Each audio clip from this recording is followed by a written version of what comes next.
In this quick video, I'm going to show you how to find exported video in Premiere Pro. So it is real easy. So as you can see, I have exported this video. You can see the in and out points.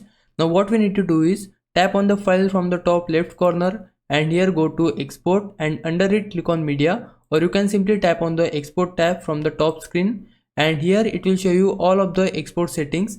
And you can see the location here. Once you go to this location manually from your file manager, then you will be able to find your exported video, but I'll show you the simple way. For that, tap on location from here. Once you tap on it, then click on the path from here. We just need to click on the side and then it will highlight all of your file path, and then hit Ctrl C on your keyboard to copy this path.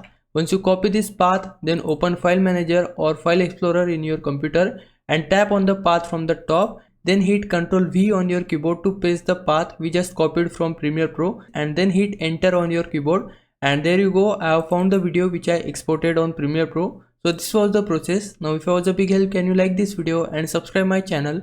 For now, thanks for watching. Bye bye.